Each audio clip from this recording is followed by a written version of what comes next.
ഒരു വർഷത്തോളം നീണ്ടുനിന്ന ഗസയിലെ യുദ്ധം, ഫലസ്തീനിലെ യുദ്ധം അവസാനിപ്പിക്കുന്നു എന്ന രീതിയിലാണ് ഇപ്പോൾ ഇസ്രയേലിന്റെ ഔദ്യോഗിക വൃത്തങ്ങളിൽ നിന്നും സൂചനകൾ ലഭിച്ചുകൊണ്ടിരിക്കുന്നത്. യഥാർത്ഥത്തിൽ എന്തായിരിക്കും ഈ ഒരു ഘട്ടത്തിൽ ഇസ്രയേൽ അങ്ങനെ ഒരു തീരുമാനത്തിലേക്ക് പോകാനുള്ള കാരണം എന്നതാണ് നമ്മൾ ഇവിടെ അവലോകനം ചെയ്യുന്നത്.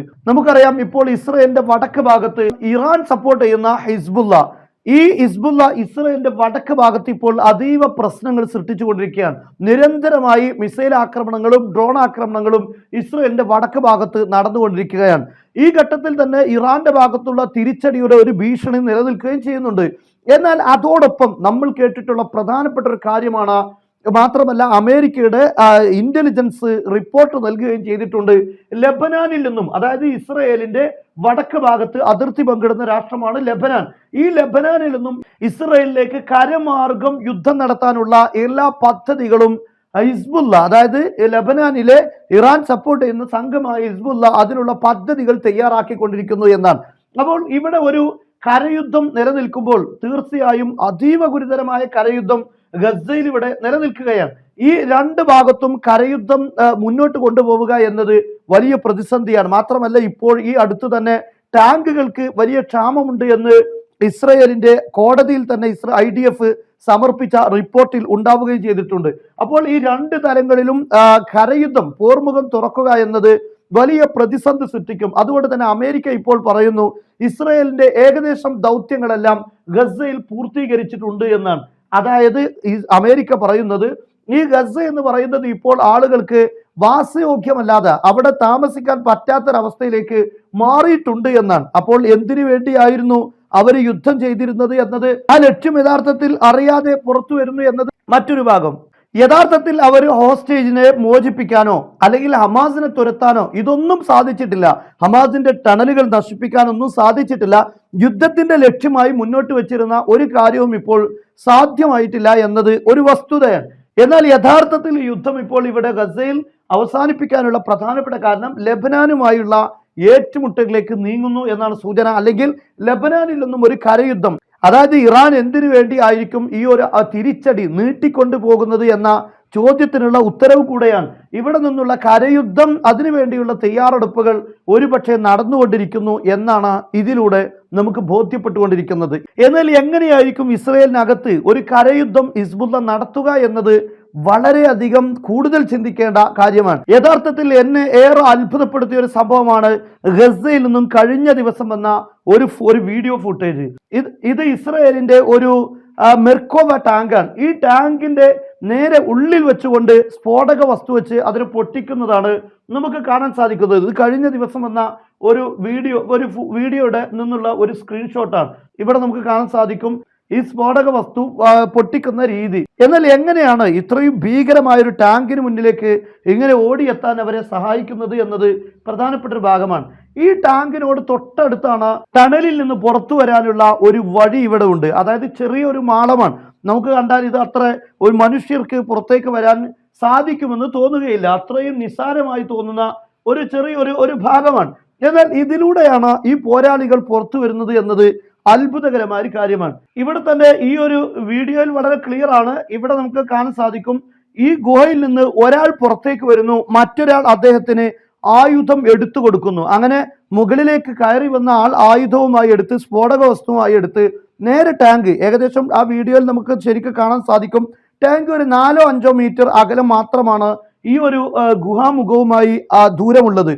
അങ്ങനെ അത്രയും അടുത്തു വെച്ചാണ് ഈ ഒരു സംഭവം നടക്കുന്നത്. മാത്രമല്ല, നിങ്ങൾ ചിന്തിക്കേണ്ടത്, ഈ ഒരു ഗുഹാമുഖം നിലനിൽക്കുന്നതിന്റെ തൊട്ട് ഭാഗത്തിലൂടെ എല്ലാം ഇവിടെ നമുക്ക് കാണാൻ സാധിക്കും IDFന്റെ ടാങ്കുകൾ, മെർക്കോബ ടാങ്കുകൾ ഒരുപാട് തവണ ഇതിലൂടെ സഞ്ചരിച്ചിട്ടുണ്ട്. ഈ സഞ്ചരിക്കുമ്പോഴൊന്നും ഈ ടണൽ അവർക്ക് കാണാൻ സാധിച്ചിട്ടില്ല എന്നത് വളരെ പ്രധാനപ്പെട്ട ഒരു കാര്യമാണ്. നോക്കൂ നിങ്ങൾ, ഈ ടണലിന്റെ ഈ ഒരു മുഖം, ഈ ഭാഗത്തെല്ലാം IDFന്റെ ടാങ്കുകൾ സഞ്ചരിച്ച പാടുകളാണ് ഇവിടെ കാണാൻ സാധിക്കുന്നത്. പക്ഷെ ഈ ഒരു മുഖം അവർക്ക് കാണാൻ സാധിച്ചിട്ടില്ലെങ്കിൽ എന്തായിരിക്കും അതിന്റെ കാരണം? ഇവിടെ ഇതിന് ചുറ്റുഭാഗത്ത് നമുക്ക് പുതിയ മണ്ണുകൾ വീണതായി കാണാൻ സാധിക്കും. അപ്പോൾ ഇവിടെ ഈ IDFന്റെ ടാങ്കുകളൊക്കെ സഞ്ചരിക്കുമ്പോഴും ഈ ഭാഗത്ത് ഇതുപോലുള്ള ഒരു ഗുഹാമുഖം ഉണ്ടായിരുന്നില്ല എന്നാണ് ബോധ്യപ്പെടുന്നത്. അതേസമയം ആവശ്യത്തിനനുസരിച്ച് പുറംഭാഗത്തേക്ക് ഗുഹകൾ സൃഷ്ടിക്കുക എന്നതാണ് ഇവർ ഇതിലൂടെ ചെയ്തുകൊണ്ടിരിക്കുന്നത്. അതായത് അനായാസം താഴ്ഭാഗത്തുകൂടെ, ഭൂമിയുടെ ഉള്ളിലൂടെ അവർക്ക് സഞ്ചരിക്കാൻ സാധിക്കുന്നു. പക്ഷെ ആവശ്യമുള്ള തലങ്ങളിൽ പുറത്തേക്ക് വരാനുള്ള വഴികൾ അവർ അതാത് സമയങ്ങളിൽ നിർമ്മിച്ചു കൊണ്ടിരിക്കുന്നു എന്നാണ് ഇതിൽ നിന്ന് ബോധ്യപ്പെടുന്നത്. അതുകൊണ്ട് തന്നെയാണ് ഇങ്ങനെ ഈ ടണലുകളെ ഇസ്രയേലിന് കണ്ടെത്താൻ സാധിക്കാതെ വരുന്നത്. യഥാർത്ഥത്തിൽ ഞാൻ മനസ്സിലാക്കുന്നത് ഇതുപോലുള്ള പല ടണലുകളുടെയും മുഖങ്ങൾ ഇസ്രയേൽ കണ്ടെത്തിയെന്ന് ഇടക്കെല്ലാം പറയാറുണ്ട്. ഇപ്പോൾ നമുക്കറിയാം, ഈ ഒരു പ്രധാനപ്പെട്ട ഈ ഒരു ഭാഗം ഇതൊരു ടണലിന്റെ കവാടമായി നമുക്ക് മനസ്സിലാക്കാൻ സാധിക്കും ഈ ഭാഗം. പക്ഷെ ഇത്തരത്തിലുള്ള ഒരുപാട് ടണലുകളിലേക്കും IDFന്റെ സൈന്യം കടന്നു ചെല്ലുമ്പോൾ അവിടെയൊക്കെ സ്ഫോടനങ്ങൾ നടക്കുന്നു, സൈനികർ മരണപ്പെടുന്നു. ഇതാണ് നമ്മൾ ഇതുവരെ വായിച്ചിട്ടുള്ള രീതി. അതേപോലെ IDF പുറത്തുവിട്ടിട്ടുള്ള മറ്റൊരു ടണലിന്റെ മുഖമാണിത്. ഇതെല്ലാം യഥാർത്ഥത്തിൽ വ്യാജ ടണലുകളാണ്. അതായത് ടണലുകളാണ് എന്ന് കരുതി അതിനകത്തേക്ക് ഇസ്രയേലിന്റെ സൈനികർ ആകർഷിക്കപ്പെടുന്നു, നേരെ സ്ഫോടനം സംഭവിക്കുന്നു, ആളുകൾ സൈനികർ മരണപ്പെടുന്നു. ഈ രീതിയാണ് കാണാൻ സാധിക്കുന്നത്. അതുകൊണ്ട് തന്നെ ആയിരിക്കണം, കാരണം ഇത്തരം ടണലുകൾ ഈ ഗസയുടെ എല്ലാ ഭാഗത്തു കൂടെയും അവരുടെ ടാങ്കുകളും സൈനികരും എത്തിക്കൊണ്ടിരിക്കുന്നു. പിന്നെ എന്തുകൊണ്ട് അവരുടെ ടണലുകൾ കാണാൻ സാധിക്കുന്നില്ല? അതിന്റെ യഥാർത്ഥ കാരണം ഇത്തരം ടണലുകളാണ് ഇസ്രായേൽ സൈനികരുടെ ശ്രദ്ധയിൽപ്പെടുന്നത്. മാത്രമല്ല, കടൽ വെള്ളം നിറച്ച് ഇതെല്ലാം മുക്കിക്കളയാമെന്ന തീരുമാനമുണ്ടായിരുന്നു. മണിക്കൂറുകളോളം ആ ഒരു പ്രയത്നം നടക്കുകയും ചെയ്തിട്ടുണ്ട്. പക്ഷെ അത് വിജയിച്ചില്ല. അതിൻ്റെയും കാരണം യഥാർത്ഥത്തിൽ ഇത്തരത്തിലുള്ള വ്യാജ ടണലുകളാണ് ഇതിനുവേണ്ടി ഇസ്രായേൽ സൈന്യം ഉപയോഗിക്കുന്നത് എന്നാണ് നമുക്ക് ബോധ്യപ്പെടുന്നത്. ഇനി നമ്മൾ ചിന്തിക്കേണ്ട പ്രധാനപ്പെട്ട കാര്യം, ഈ ലെബനാനിലെ ഹിസ്ബുള്ള കഴിഞ്ഞ ദിവസം അതിഭയാനകമായ ഒരു വീഡിയോ പുറത്തുവിട്ടിട്ടുണ്ട്. അതായത് ഭൂമിക്കടിയിൽ ഒരു വലിയ ആയുധ സിറ്റിയാണ് അവർ ഉണ്ടാക്കിയിരിക്കുന്നത്. ധാരാളം മിസൈൽ ലോഞ്ചറുകൾ ഘടിപ്പിച്ചിട്ടുള്ള ട്രക്കുകളെല്ലാം ഓടിക്കൊണ്ടിരിക്കുന്നത്. അതായത് ഭൂമിക്കടിയിൽ വലിയ റോഡുകളും താവളങ്ങളും വലിയ ടൗണ് തന്നെ സൃഷ്ടിച്ചിരിക്കുകയാണ്. അതിലൂടെ യുദ്ധസന്നാഹങ്ങൾ ഒരുക്കിക്കൊണ്ടിരിക്കുന്നതാണ് കാണാൻ സാധിക്കുന്നത്. ഞാൻ മനസ്സിലാക്കുന്നത് ഈ ഗസയിൽ 500 അതുപോലെ 1000 കിലോമീറ്ററുകളെല്ലാം ഇതിന്റെ ഉള്ളിലൂടെ അവർ ഇത്തരത്തിലുള്ള ടണലുകൾ സ്ഥാപിച്ചിട്ടുണ്ടെങ്കിൽ ആ ടണലുകളുടെ എല്ലാം സൂത്രധാരന്മാര് യഥാർത്ഥത്തിൽ ഇവർ തന്നെയാണല്ലോ. ഇപ്പോൾ ഹിസ്ബുള്ളയുടെ ഭാഗത്ത് നിന്ന് ഇസ്രായേലിനകത്തേക്ക് ഒരു കരമാർഗം യുദ്ധം ഉണ്ടാകും എന്ന് നമ്മൾ ഇപ്പോൾ കേൾക്കുന്നുണ്ട് എങ്കിൽ ആ യുദ്ധം എങ്ങനെയായിരിക്കുമെന്നത് വളരെ പ്രധാനപ്പെട്ട ഒരു വിഷയം തന്നെയാണ്. അതായത് ഈ ലെബനാനിലെ ഈ ഹിസ്ബുള്ള ഇവിടെയെല്ലാം വലിയ ശക്തമായ ടണലുകൾ സ്ഥാപിച്ചിട്ടുണ്ട് എങ്കിൽ എന്തുകൊണ്ട് ഇസ്രായേലിനകത്തേക്ക് ആ ടണലുകൾ നീളുകയില്ല എന്ന പ്രസക്തമായ ഒരു ചോദ്യമുണ്ട്. ഞാൻ പറഞ്ഞു, ടണലുകളുടെ മുഖങ്ങൾ അത് പുറത്തേക്ക് വരണമെന്നില്ല. പക്ഷെ ആവശ്യമായ ഘട്ടത്തിൽ അത് തുറക്കാനും പുറത്തേക്ക് വരാനും ആയുധങ്ങൾ യഥേഷ്ടം അതിൻ്റെ താഴ്ഭാഗത്തുകൂടെ പുറത്തേക്ക് ഒഴുകാനുമുള്ള സാഹചര്യങ്ങൾ സൃഷ്ടിക്കപ്പെടില്ല എന്ന് എങ്ങനെ നമുക്ക് ഉറപ്പിക്കാൻ പറ്റും? അപ്പോൾ ഞാൻ മനസ്സിലാക്കുന്നത്, അങ്ങനെ ഒരു കരയുദ്ധം ഹിസ്ബുള്ള പദ്ധതി ഇടുന്നുവെങ്കിൽ തീർച്ചയായും അത് ഇസ്രായേലിനകത്തേക്ക് ശക്തമായ തുരങ്കങ്ങൾ ഉണ്ടാകുമെന്ന് തന്നെയാണ്.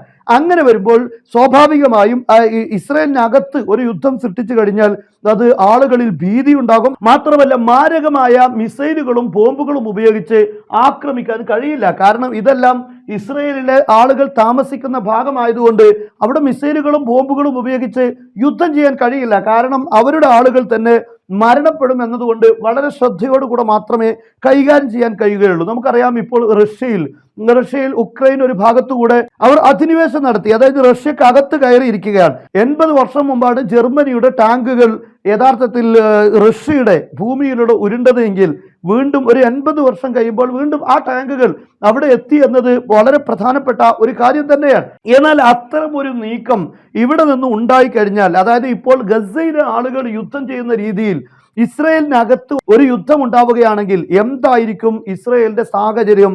അവരുടെ സൈനിക താവളങ്ങളും മറ്റുമൊക്കെ ഈ രൂപത്തിൽ ആക്രമിക്കപ്പെടുകയോ പിടിച്ചടക്കപ്പെടുകയോ ചെയ്യുന്ന ഒരു സാഹചര്യം ഉണ്ടാവുകയാണെങ്കിൽ തീർച്ചയായും ഞാൻ മനസ്സിലാക്കുന്നത് ഹിസ്ബുള്ള ഈ ഒരു കരയുദ്ധം നടത്തുമെന്ന് പറയുമ്പോൾ ബോർഡറിലൂടെ സാധാരണ ഒരു രാഷ്ട്രം കരയുദ്ധം നടത്തി കയറി വരുന്നത് പോലെ കയറി വരുമെന്ന് ഞാൻ വിശ്വസിക്കുന്നില്ല. കാരണം അത്രമാത്രം വലിയ സംവിധാനങ്ങളും നിരീക്ഷണ സംവിധാനങ്ങളെല്ലാം ഇസ്രായേൽ ഈ ബോർഡറുകൾ സ്ഥാപിച്ചിട്ടുണ്ട്. മാത്രമല്ല, അത്യാധുനിക സൗകര്യങ്ങളോടുകൂടി അവരെ നേരിടാനുള്ള എല്ലാ സൗകര്യങ്ങളും ഇസ്രായേലിന്റെ കയ്യിൽ ഉണ്ട് താനും. അങ്ങനെ ഒരു ആത്മഹത്യാപരമായ ഒരു നീക്കം ലെബനാനിൽ നിന്ന് ഹിസ്ബുള്ള ഇസ്രായേലിനകത്തേക്ക് നടത്തുമെന്ന് നമുക്ക് ചിന്തിക്കാൻ പോലും കഴിയില്ല. അപ്പോൾ ഞാൻ മനസ്സിലാക്കുന്നത് ഇത്തരത്തിലുള്ള ഒരു നീക്കമായിരിക്കും ഹിസ്ബുള്ള നടത്തുന്നത്. ഇത് ഞാൻ വെറുതെ പറയുകയല്ല. നിരന്തരമായി ഹിസ്ബുള്ളയുടെ നേതാവ് ഹസൻ നസ്രുള്ളയും അതുപോലെ തന്നെ മറ്റു പലരും ഇസ്രയേലിനകത്ത് ഞങ്ങൾ യുദ്ധം ചെയ്യും, നെതന്യാഹുവിന്റെ ബങ്കറിനുള്ളിൽ ഞങ്ങൾ എത്തും എന്ന് തുടങ്ങിയിട്ടുള്ള ഒരുപാട് സന്ദേശങ്ങൾ അവർ നടത്തിക്കൊണ്ടിരിക്കുന്നുണ്ട്. ഈ സന്ദേശങ്ങളെല്ലാം സൂചിപ്പിക്കുന്നത് അത്തരം ഒരു കാര്യം തന്നെയാണ്. അപ്പോൾ ഇതിന്റെ ഒരു ഭാഗമായിട്ടായിരിക്കും, അതായത് ഒരു ഗൗരവമായ ഒരു യുദ്ധം, ഇവിടെ കരയുദ്ധം ഇസ്രയേലിന്റെ വടക്ക് ഭാഗത്ത് നടക്കാൻ പോകുന്നു. ഒരുപക്ഷെ ഇറാൻ തന്നെ അവരുടെ തിരിച്ചടി വൈകിപ്പിക്കുന്നതിന്റെ കാരണവും അത് തന്നെ ആയിരിക്കുമെന്നാണ് ഞാൻ മനസ്സിലാക്കുന്നത്. മാത്രമല്ല, ഗസയിൽ ഇപ്പോൾ ഉണ്ടായിട്ടുള്ള യുദ്ധമൊക്കെ ഇത്തരം ഒരു നീക്കത്തിന്റെ, അതായത് ടണലുകൾ ഉപയോഗിച്ചുകൊണ്ടുള്ള യുദ്ധത്തിന്റെ അതിന്റെ ഒരു ട്രെയിനിങ് കൂടെ ആകാനുള്ള സാധ്യതയും തള്ളിക്കളയാൻ പറ്റില്ല. അങ്ങനെയുള്ള ഒരു സാഹചര്യം തന്നെ ആയിരിക്കണം ഇസ്രയേലിന് അമേരിക്ക ഇപ്പോൾ ഗസയിലെ യുദ്ധത്തിൽ നിന്ന് പിന്തിരിപ്പിക്കാനുള്ള പ്രധാനപ്പെട്ട കാരണം ഇവിടെയും അതുപോലെ തന്നെ ഹിസ്ബുള്ള ഇവിടെ കരയുദ്ധം നടത്തുകയാണെങ്കിൽ വടക്ക് ഭാഗത്തും അതുപോലെ തന്നെ തെക്ക് ഭാഗത്തും ഒരേ സമയത്ത് രണ്ട് പോർമുഖം, പ്രത്യേകിച്ച് കരയുദ്ധം തുറക്കുക എന്നത് വലിയ ഭീഷണിയായിരിക്കും. അത് ഇസ്രായേലിന് മുന്നോട്ട് കൊണ്ടുപോകാൻ കഴിയില്ല.